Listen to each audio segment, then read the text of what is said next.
Olá pessoal, sejam bem-vindos ao canal e na aula de hoje nós vamos ver especializações de membranas.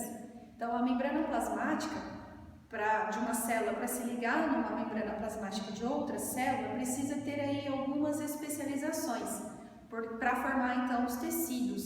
E cada especialização da membrana plasmática apresenta uma função, que é o que nós vamos ver hoje. Então, funções específicas, tá? Onde uma célula se une com outra, para então ter a formação de tecido e consequentemente órgãos. E nós vamos ter algumas subdivisões e a primeira que eu quero conversar com vocês é quando acontece uma especialização de membrana, quando acontece a união de uma célula com outra de forma lateral, tá? Então nós vamos ter junções oclusivas, junções aderentes, junção comunicante e desmossomos. Mas vocês vão ver que é bem fácil e cada uma delas tem uma função específica. Aqui eu desenhei uma célula intestinal, então é um enterócito. O intestino é um órgão tubular, então imagina que a gente pegou uma célula de dentro do intestino, tá? Já a gente conversa sobre essa forma, sobre essa especialização. Então, por enquanto, a gente vai falar de quando uma célula se comunica com outra célula de forma lateral, tá bom? Então, imagina que aqui está passando o conteúdo alimentar digerido para ser, então, absorvido.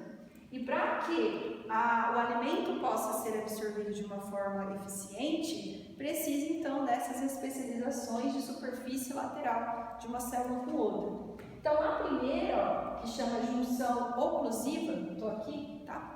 Essa junção oclusiva, o próprio nome já diz, é para ter uma oclusão mesmo, é para ter um estreitamento tão firme entre as células que, por exemplo, não possa passar alimento aqui, tá? E bactéria, nem nada, não pode passar nada nessa junção. Por isso que ela é oclusiva, ela tampa mesmo, ela isola, tá? Uma célula com outra para estar bem segura uma com a outra, como se fosse uma cola, tá bom? Após a junção oclusiva, nós vamos ter uma junção de aderência.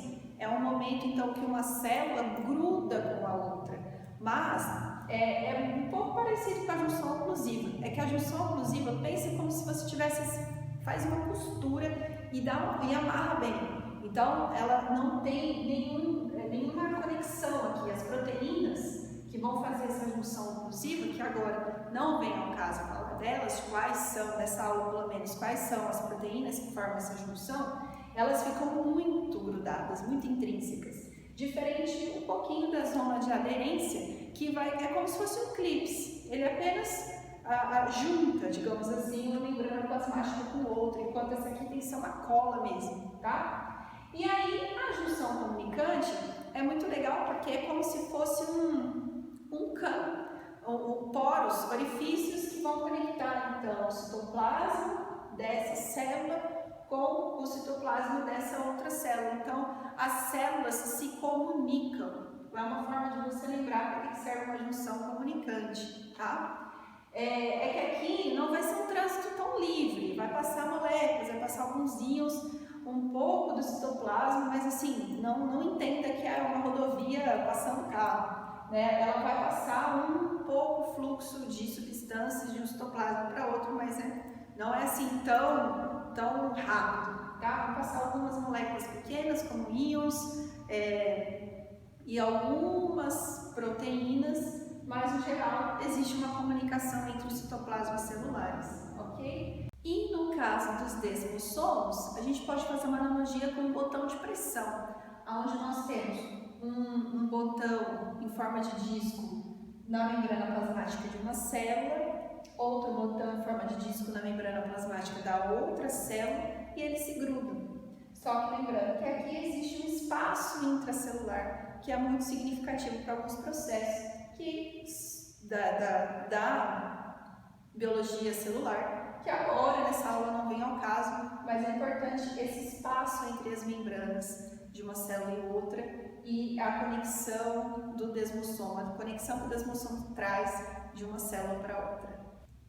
Outra especialização de membrana também, de superfície lateral, são as interdigitações. No caso delas, eu tenho duas células, que são células epiteliais, epitelial de revestimento. Então, são células que precisam ter uma grande aderência, porque como está revestindo, tanto internamente, algum tecido, algum órgão, quanto externamente, nós precisamos que elas estejam bem aderidas. Por isso, então, as interdigitações são essas invaginações ou evaginações, onde aumenta a superfície de contato entre uma célula e outra, e aí ela consegue ter mais aderência entre si, além de todas aquelas outras junções, junção comunicante, junção de aderência, junção oclusiva, nós também temos as interdigitações, e que no caso as células de epitélio, de revestimento de algum órgão são mais características desse tipo, com esse tipo de especialização de membrana. Então, elas vão acompanhar uma membrana plasmática de uma célula, acompanha a outra, fazendo então esses meandros, para que tenha ainda maior aderência. E para encerrarmos, nós temos a especialização de membrana de superfície apical, ou seja, como se fosse em cima da célula. Nesse caso, nós vamos ter as microvilosidades. Essas microvilosidades vão fazer o quê? São projeções cilíndricas, onde a membrana plasmática é projetada, porque existem proteínas que deformam a membrana plasmática, mas elas servem para aumentar a superfície de contato da membrana plasmática com o meio extracelular, porque existe então uma vantagem nisso, principalmente se nós falarmos de uma célula do intestino que vai precisar absorver uma grande quantidade de substância através da pinocitose, por exemplo, que é um tipo de transporte em massa que acontece na membrana plasmática. No caso aqui, então, as microvilosidades, como são projeções apicais, né, são especializações na face apical, então a gente viu as laterais e aqui a projeção apical com essas microvilosidades dentro do nosso intestino, na parte interna, né, voltada para o lúmen, onde passa o alimento a ser absorvido, o alimento é absorvido justamente por essas microvilosidades. Então aqui nós temos a água, né, onde essas moléculas, esse conteúdo alimentar está disponível, e aí ela vai entrar aqui o alimento, né, as partículas alimentares vão entrar aqui e vai fazer um processo conhecido como pinocitose. E o alimento aqui no interior desse pinossomo para ser digerido, metabolizado, utilizado os componentes. Então, as microvilosidades servem para aumentar a superfície de contato da célula com o meio extracelular. E eu aproveitei e já coloquei todas, então, que nós aprendemos. As interdigitações, os desmossomos, a zona de comunicação, então zona comunicante, zona oclusiva e zona de aderência. Espero que tenha ficado claro para vocês. Até a próxima!